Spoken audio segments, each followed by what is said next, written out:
Buonasera ai titoli.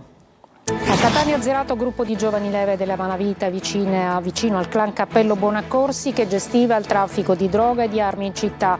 L'inchiesta della direzione distrettuale antimafia ha portato a 22 arresti, coinvolti anche un avvocato e un medico.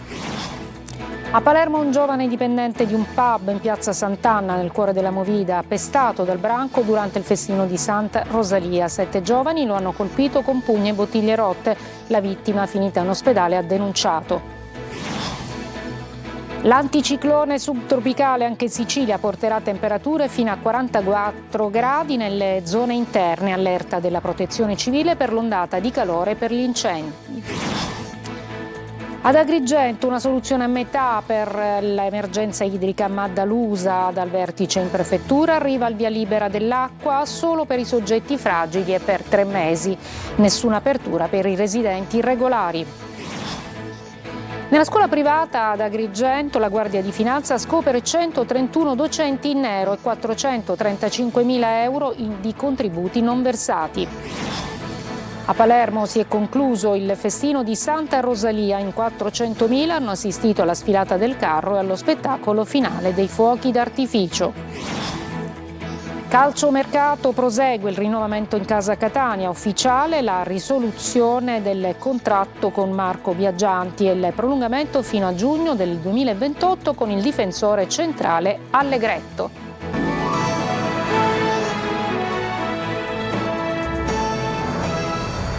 Eccoci, buonasera. A Catania 22 arresti, una faida tra 2 opposte fazioni e un impressionante uso di armi, come scritto dagli inquirenti della direzione distrettuale antimafia. L'organizzazione, composta da molte giovani leve, che gestiva diverse piazze di spaccio. Sentiamo i particolari nel servizio di Orazio Longo. Quelle sparatorie al villaggio Sant'Agata e al Librino a Catania erano i segnali di una faida tra 2 opposte fazioni emersa dopo una violenta rissa avvenuta nella primavera del 2022, dopo che alcuni ragazzi ritenuti vicini al clan Mazzei dei Carcagnusi avrebbero impedito ad un cantante neomelodico catanese di esibirsi sul palco di un noto trapper. La polizia, su ordine della DDA, ha eseguito un'ordinanza di custodia cautelare nei confronti di 22 persone accusate di associazione a delinquere armata finalizzata al traffico di stupefacenti, acquisto, detenzione e cessione di stupefacenti, detenzione e porto in luogo pubblico di armi comuni da sparo, lesioni personali e minacce con l'aggravante del metodo mafioso. Rispetto ad altri 4 indagati si attende l'esito degli interrogatori preventivi. L'organizzazione criminale è composta prevalentemente da giovani leve a cui è contestato l'utilizzo del metodo mafioso e l'aver agevolato il clan Cappello Bonaccorsi. Le piazze di spaccio si trovavano al villaggio Sant'Agata, al Librino e a San Cristoforo. In questo scenario caratterizzato da un impressionante uso di armi, scrivono i magistrati, è stata inserita una sparatoria del giugno 2023, causata da un debito non pagato di 500 euro, e ancora uno scontro armato nel pomeriggio del 16 giugno, un altro episodio di esplosioni d'arma da fuoco il 21 giugno dello stesso anno. Dalle indagini è emerso anche che l'organizzazione svolgeva operazioni particolarmente remunerative basate sull'introduzione nelle carceri dell'isola di cocaina, cellulari e SIM grazie al contributo determinante di professionisti ed esperti nelle manovrare droni. Pestato dal branco la notte del festino di Santa Rosalia è successo a Palermo ad un giovane dipendente di un pub in piazza Sant'Anna nel cuore del centro storico e della Movida. In 7 lo hanno ferito con pugni e bottiglie rotte. Il giovane è finito in ospedale ma ha denunciato l'accaduto. Eva Spampinato.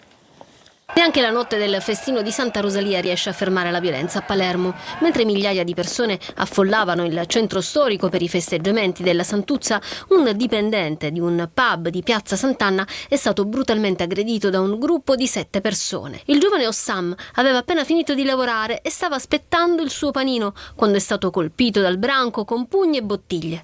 Ha riportato ferite alla mano e ad una gamba ed è stato soccorso dal personale del 118. Dopo le cure ha denunciato l'accaduto. A raccontare l'episodio sono stati gli stessi titolari del locale sui social, l'ennesimo episodio di violenza nel cuore della movida palermitana, mentre le forze dell'ordine sono al lavoro per identificare i responsabili del pestaggio. A Messina aggredisce e colpisce con un coltello da cucina al braccio e all'addome il fratello minore. La lite è scoppiata in casa nel rione Matteotti per futili motivi. L'uomo è stato arrestato per tentato omicidio, la vittima per fortuna non è in pericolo di vita ma è ricoverato in ospedale.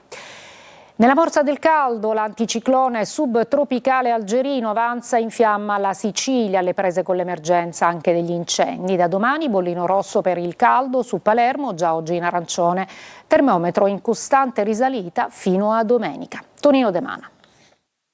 Nella morsa del caldo, con giornate roventi rese incandescenti dagli immancabili incendi che infuocano l'aria e mettono a dura prova soccorritori e forze dell'ordine. L'anticiclone subtropicale algerino sta per avvolgere la Sicilia e buona parte del meridione, con temperature elevate e persistenti fino a domenica, con picchi di 43-45 gradi, prima nei settori occidentali, in particolare sul Trapanese, poi nelle aree centro-orientali dell'isola. Si boccheggia anche nel versante ionico, termometro costantemente sopra i 35 gradi a Catania e caccia aperta alle zone d'ombra e alle fontane. Si cerca refrigerio anche per gli amici a quattro zampe. Perché comunque l'umidità è forte, e l'aria non circola e le poche zone d'ombra sono la Villa Bellini e poco altro purtroppo. I consigli che noi diamo alle persone anziane, ma comunque a tutte le persone, è quello di non uscire nelle ore calde e soprattutto di mantenersi leggeri con l'alimentazione e idratarsi, utilizzando in farmacia trovano diversi prodotti a base di magnesio e potassio. Cappellino, ombrello, acqua, sali minerali e immancabile granita. Si fa di tutto per sconfiggere il gran caldo.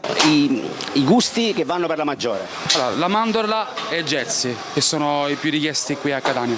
Il caldo lo sopporti? Sì, certo, sono abituata, Brasile è caldo. E c'è chi sfida le alte temperature. Non bevo molto, per giunta. Non beve molto? No, per giunta. Quindi non beve molto, esce nelle ore centrali e sta facendo il contrario di quello che deve essere, ma sto bene.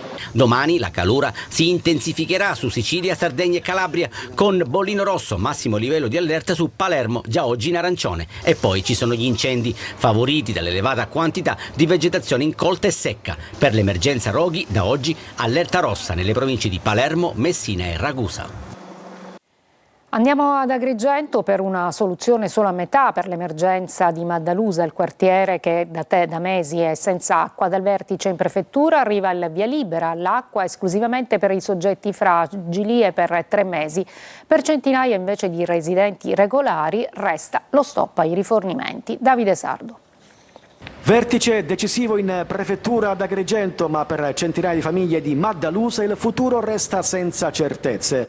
Dopo quasi 2 mesi di emergenza arriva una sola apertura. L'acqua sarà garantita esclusivamente ai soggetti fragili e soltanto fino alla fine dell'estate. Per tutti gli altri nessuna soluzione. Una soluzione di concerto da cui usciamo da questo vertice prefettizio è quello di aprire un COC, uno sportello con la protezione civile dell'ASP, in cui i fragili potranno venire a fare richiesta di approvvigionamento idrico. Quindi questo credo sia un passo importante nel rispetto della legalità e, ripeto, tenendo conto di una situazione complessissima che ci rendiamo conto di aver ereditato dopo 60 anni di politica che ha chiuso gli occhi. La decisione conferma quanto emerso al tavolo tecnico. Il problema, viene ribadito, non è la carenza d'acqua, ma la situazione urbanistica delle abitazioni. Non c'è un'emergenza idrica a Maddalusa, c'è un problema diverso, che è un problema ovviamente urbanistico, un problema che tratterà il comune di Agrigento e sono certo che lo farà. La Regione mette a disposizione tutto il supporto che il comune, individuando un piano, su quest'area. Terminato il periodo straordinario, le forniture si fermeranno. La normativa infatti non consente di rifornire immobili privi dei requisiti previsti. L'ASP ha individuato chi sono questi soggetti, abbiamo 5 categorie di soggetti e a questi verrà data l'acqua, con le autobotti senza ulteriori passaggi. Poi tutto il resto, ripeto, regolarità urbanistica, non è questione di emergenza, è questione di protezione civile, fermo restando appunto che ci sono leggi da rispettare. Dal vertice non arrivano risposte definitive per il futuro della borgata. L'amministrazione parla di rispetto della legalità e della necessità di affrontare un problema rimasto irrisolto per decenni. E c'è una nuova emergenza idrica a Gela, questa volta non è la mancanza d'acqua a preoccupare i residenti, ma il cattivo odore segnalato da giorni a diverse zone della città. Il Comune dispone il divieto precauzionale di utilizzo per fini alimentari e chiede risposte immediate al gestore del servizio. Geritalia. La crisi idrica a Gela cambia volto, ma continua a creare disagi. Dopo le frequenti interruzioni dell'erogazione che ogni estate mettono in difficoltà migliaia di famiglie, adesso è la qualità dell'acqua a far scattare l'allarme. Da circa 2 giorni numerosi residenti segnalano un odore insolito proveniente dall'acqua che esce dai rubinetti, proprio mentre le alte temperature rendono ancora più pesante la situazione. Il sindaco Terenziano Di Stefano, che ricopre anche l'incarico di presidente del Lati Idrico di Caltanissetta, ha annunciato l'avvio immediato degli accertamenti e ha convocato il gestore Caltacqua chiedendo di individuare rapidamente le cause del fenomeno. Già da ieri mi erano arrivate delle segnalazioni di acqua maleodorante.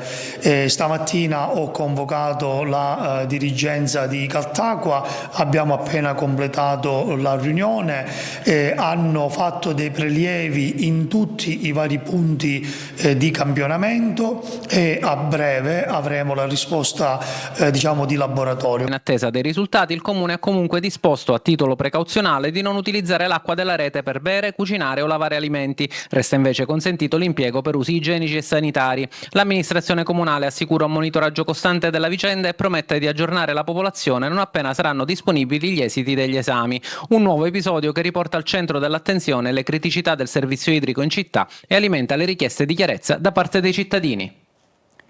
Scoperti 131 professori irregolari in un istituto scolastico paritario di Agrigento. La Guardia di Finanza contesta 300.000 euro di ricavi non dichiarati e 435.000 euro di contributi non versati. Angelo Gagliano. Ricavi non dichiarati per 300.000 euro e contributi non versati per 435.000 euro. Al centro delle indagini della Guardia di Finanza di Agrigento, un istituto scolastico paritario che, secondo l'accusa, ha assunto 131 docenti con contratti ritenuti irregolari. In sinergia con la direzione provinciale dell'INPS, le Fiamme Gialle hanno scoperchiato un complesso sistema messo in piedi per evadere tasse e contributi. L'inchiesta ruota attorno ad una cooperativa con sede legale nella città dei Templi che gestiva la scuola. Dalle indagini è emerso che tutti i professori impegnati nell'insegnamento delle materie curricolari erano legati alla cooperativa da contratti di collaborazione a progetto, una formula che però non corrispondeva alla reale natura del rapporto di lavoro. Gli accertamenti hanno infatti portato alla riqualificazione di quei contratti con rapporti di lavoro subordinato. Il legale rappresentante della cooperativa è stato denunciato alla Procura di Agrigento con l'ipotesi di omesso versamento delle ritenute previdenziali e assistenziali. A Palermo sparatoria nel centro storico di Bagheria, i carabinieri hanno arrestato Francesco Fazio, già noto alle forze dell'ordine, accusato di aver sparato contro un'abitazione. L'episodio, ricostruito anche grazie alle telecamere di videosorveglianza, è legato alla rivalità tra gruppi di giovani coinvolti nello spaccio di droga. Restiamo a Palermo, però ci occupiamo del festino di Santa Rosalia, folla di fedeli e turisti per l'omaggio alla patrona appunto di Palermo, in 400.000 ieri alla Cassaro per la sfilata del carro della patrona. Sentiamo Marco Gullà.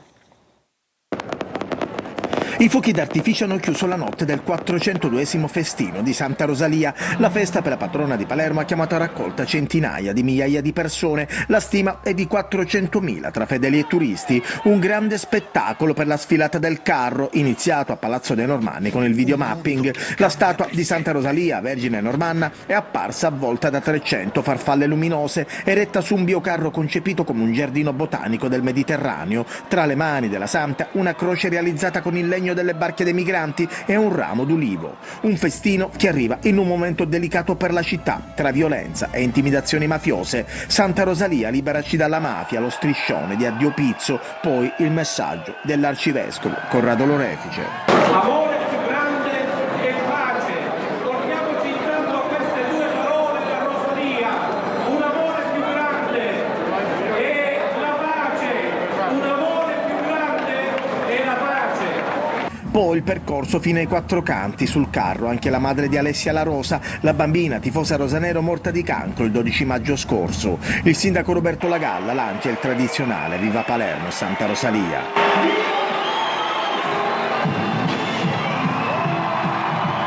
Santa Rosalia, come sempre, possa portare pacificazione, coesione civile e soprattutto superamento delle marginalità. Oggi la messa in cattedrale, la processione con le reliquie della Santa.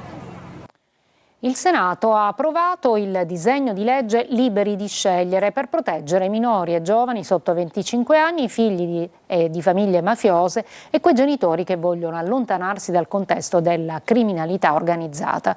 La norma ha origine dal protocollo nato nel 2012 dal lavoro del presidente del Tribunale dei minori di Catania, Roberto Di Bella. Ci fermiamo una breve pausa, poi andremo a Modica nel Racusano, dove è stato scoperto un canile lager.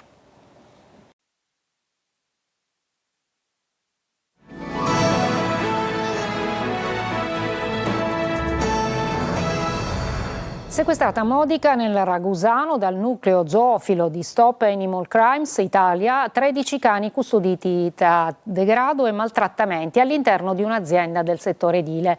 E ancora nelle campagne salvata una cucciola di cane con una profonda ferita al collo provocata da un laccio. Veronica Barbarino.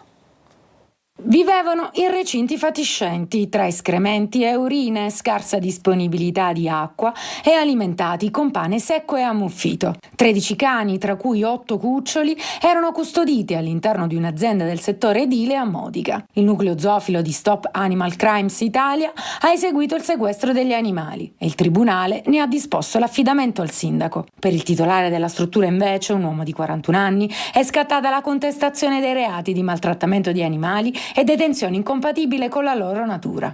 Questa purtroppo è l'ennesima conferma dell'assenza di contrasto, di prevenzione, di sensibilizzazione sul territorio al rispetto degli animali a causa dell'assenza di un'azione seria da parte dello Stato. Noi continueremo a vigilare, non solo in provincia di Ragusa ma in tutta la Sicilia, invitando cittadini, gli amanti degli animali a non temere, a denunciare, a segnalare all'autorità dello Stato, ma anche a noi guardie zoofile, ogni reato in danno degli animali. E sempre a Modica, una cucciola è stata trovata nelle campagne con una profonda ferita al collo, provocata da un laccio. Soccorsa dagli operatori del canile, il sogno di Giulia è ora in cura. A Taormina l'alta moda di Dolce & Gabbana racconta il lusso e la Sicilia con ospiti internazionali del calibro di Jennifer Lopez e Monica Bellucci. Orazio Longo. Una parata di stelle nell'incanto di una serata targata Dolce & Gabbana. Il teatro antico di Taormina si è trasformato in una vetrina mondiale della moda che intreccia il lusso alla cultura dell'isola, il profumo dei limoni e la brezza del mare, l'Etna sullo sfondo. Tra gli ospiti della serata, personaggi dello spettacolo e dello sport, da Jennifer Lopez a Monica Bellucci, Theo James con la moglie Ruth Kearney, Michele Morrone e l'attaccante della nazionale norvegese Erling Haaland. Negli eventi taorminesi di Dolce & Gabbana dedicati all'alta moda, all'alta sartoria e gioielleria, anche il debutto ufficiale in passerella di Leonie Cassel, la figlia sedicenne di Monica Bellucci e Vincent Cassel. L'alta moda, portavoce di creatività celebrando il Made in Italy. Breve pausa, poi lo sport, il calciomercato e il rinnovamento in corso in casa del Catania.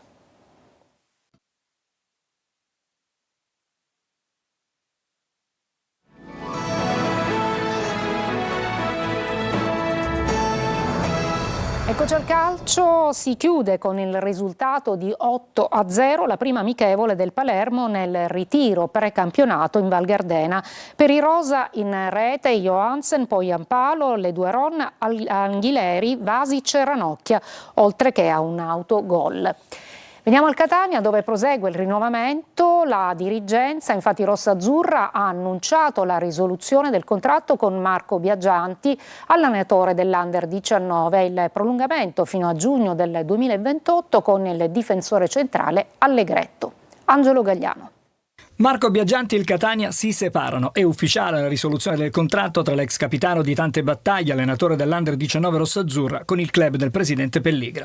Nelle ultime ore la società etnea ha annunciato anche il prolungamento contrattuale sino al 30 giugno 2028 con il difensore Andrea Allegretto e a breve sarà depositato il contratto del giovane portiere Christian De Falco, 20 anni, fra poco più di un mese. De Falco, cresciuto nelle giovanili di Bologna, Imolese e Reggiana, ha giocato un'ottima stagione con l'Igea Virtus. La partenza di Casale Casasola, ceduto all'Union Brescia a titolo definitivo, lascia un vuoto sulla fascia destra che verrà presto colmata dall'arrivo dall'Avellino di Gianmarco Todisco, che ha vestito anche le maglie di Cerignola, Sorrento, Santa Maria Cilento e Juve Stabia. Per la fascia sinistra piacciono Guerra e Groppelli, entrambi del Crotone. Nel ruolo di esterno d'attacco seguiti Rizzo Pinna, Del Sole e Merola, tramontate invece le ipotesi Tumminello per l'attacco e Scognamiglio in difesa. In uscita, oltre a Miceli, anche Frisenna, Stoppa e Luperini. Il prossimo 30 luglio a mezzogiorno, lo ricordiamo, saranno resi noti i calendari del torneo di Serie G che scatterà domenica 23 agosto. La squadra intanto, sotto lo sguardo attento di Longo, prosegue il ritiro al Massimino.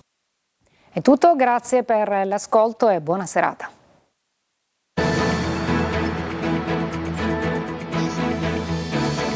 Entra nel mondo dell'informazione con l'app Sicilia Web. Resta sempre aggiornato con le news e le live in diretta.